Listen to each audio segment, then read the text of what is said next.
Hey everybody, welcome to our first weekly summary video.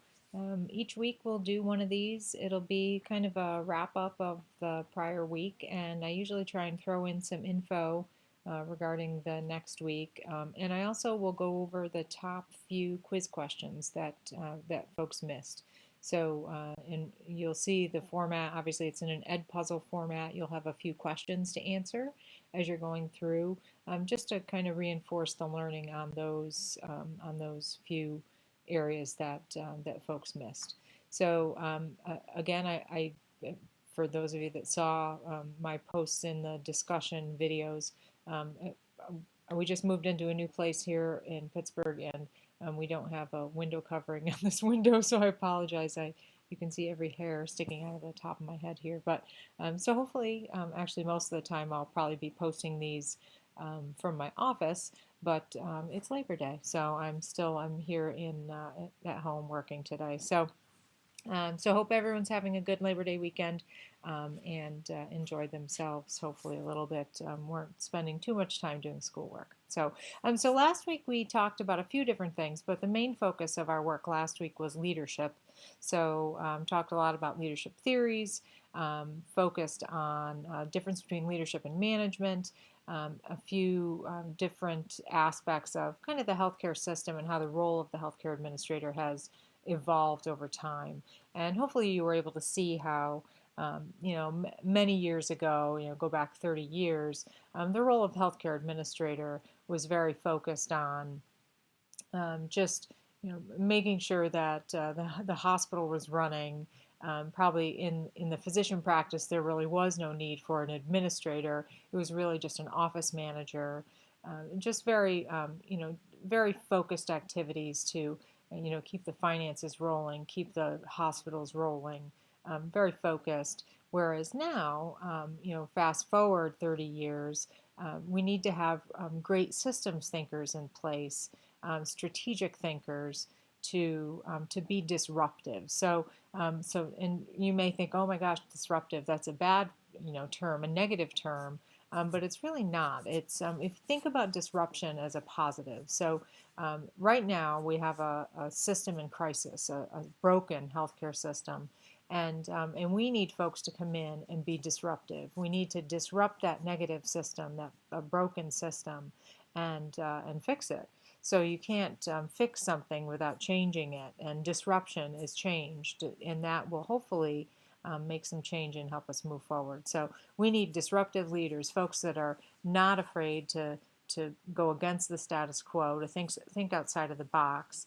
And that's really what, hopefully what we're talking about now is, what are the theories needed to create transformational leaders, to create those leaders that can really think outside of the box and be disruptive. So hopefully you got a little bit of taste of some of the leadership theories and what is needed, and that'll actually progress into this week's work, where we're going to talk about strategic planning. So strategic planning is really the focus of, okay, what is our organization, where is our organization at, what do we want to do for the future, and how are we going to do that? What are those stretch goals, those SMART goals, as we call them, which is SMART, it's an acronym. So what are those SMART goals that we want to meet for the future, and how are we going to meet that? And we want to make sure that we choose measurable goals, realistic goals,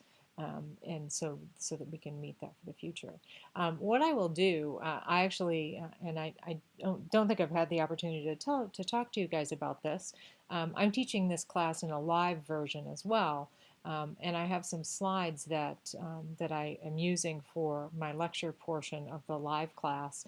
So I'll post them up in the classroom. It's not any required viewing by any means, but I'll post those slides up in the classroom for you to take a look at.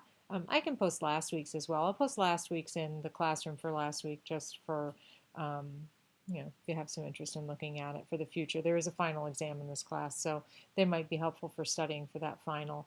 And then I'll post them for this coming weeks as well. So it could be helpful for studying for the quiz and whatnot, because the quizzes are and final are the same for both the on-ground and online classes. Quiz from last week. There were a few questions that most folks got wrong. I will go over those. Folks did really well on the quiz generally, so good job there. But I'll go over the top three that folks missed. The first one, which of the following competencies is more leadership oriented than management oriented? So it was multiple choice. Obviously, they were all multiple choice.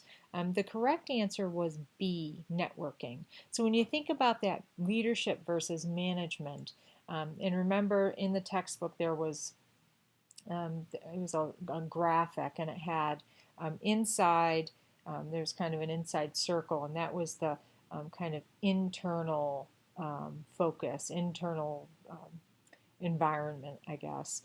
And that was really kind of where the manager lives. Management lives in that internal environment. And so in that would be kind of like personnel issues, staffing, working with processes, all of those types of elements. And then there was an external piece where it was about working with external agencies, working with other facilities, just overall networking, all of those types of things, and kind of having that overall vision of that leaders have, that strategic vision that tends to be seen with leadership, as opposed to that day-to-day operations element that seems to be seen with management. So the competencies that were focused with leadership versus management, the one that was listed there was networking. So it doesn't mean that managers don't network, because they can, especially because most of the time a manager is looking to move into a leadership position at some point. So it's not that they don't network, but overall as a part of their job duty, that's going to be seen more as a leadership role than a management role. So our answer there was networking. The next one, let's see, sorry, I'm going to flip my page over. Which leadership theory correctly matches the stated leadership focus? So there were several different options listed here. Situational approach, contingency and path goal, leader membership exchange theory of leadership, and global leadership. So they were different, the different theories listed.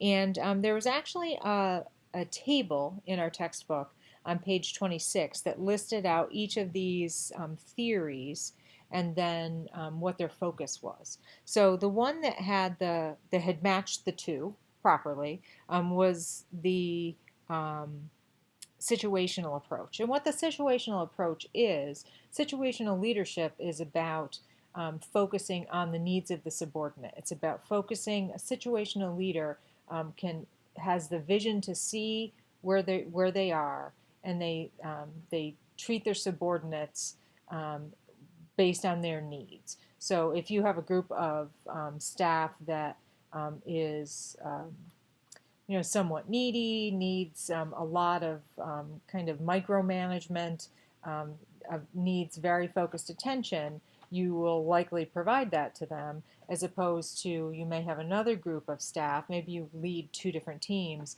you may have another group of staff that works very independently, does their job, wants to be left alone, then you will probably give them their tasks and let them go. So maybe these two teams operate very differently. So that's situational leadership. You will manage each option in the way that it is best managed. So that's going to be that answer there. Let's see, there's one more.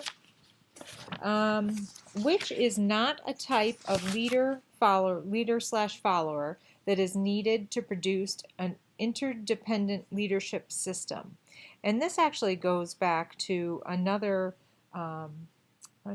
table that we have. I thought it was a table.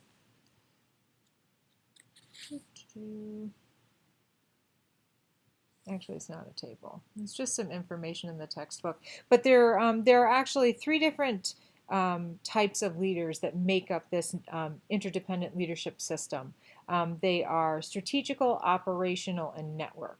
So, and it talks to us in the textbook, and it's on page 25. It is 24 and 25. It talks about strategic, network, and then or operational. There it is. Just want to make sure I can point you to the right spot. So page 24, and it was the external internal chart that I was thinking of, so that's why I was a little bit confused. So on page 24, the last paragraph there, where it talks about network leaders who connect people across disciplines, strategic leaders who are very visionary and we'll talk a lot about strategic management this week, but very visionary and look at the goal and the purpose of the organization. And then operational leaders who really are about more like what I was just talking about. They really lead teams, very functional and organizational. So strategic, network, and operational.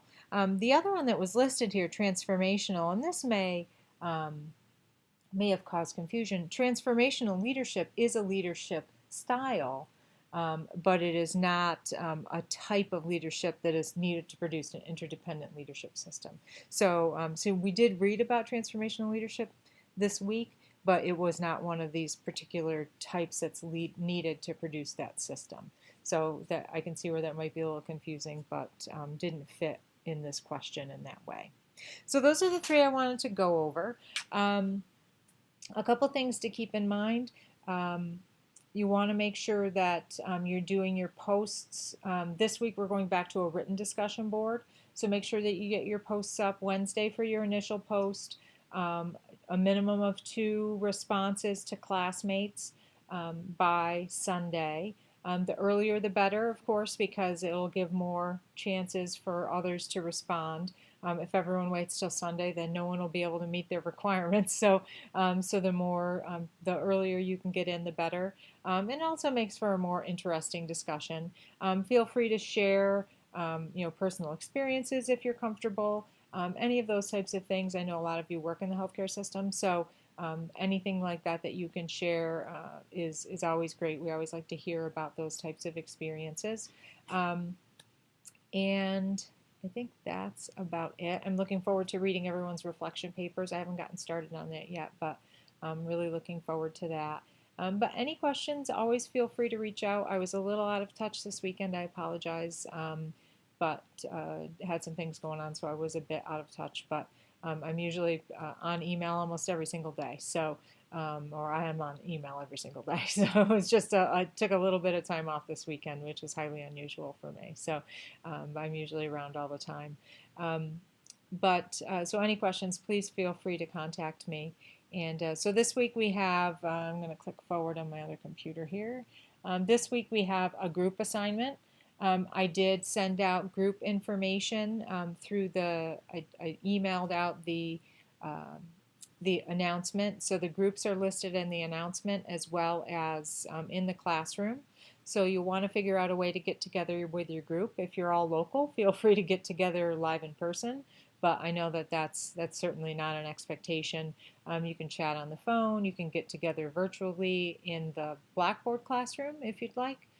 You can use a Google Hangout. Google Hangout is free. It's very easy. We used to use it for our classes, but it became too much of a burden with large class sizes. So, but there's lots of options. If you want some help on how to do that, please let me know. Or you can, if email works for you, you can use email too. Sometimes it's better for everyone to be together in one spot if you can. So you do have this group assignment that's due on Sunday, PowerPoint discussing the case study. So that's all I have. Sorry, this one's a little longer than they'll normally be. I usually try and keep these 10, 15 minutes tops. I think this one's probably a little bit longer than that. But any questions, please let me know. And looking forward to talking to you in the discussions this week. Thanks.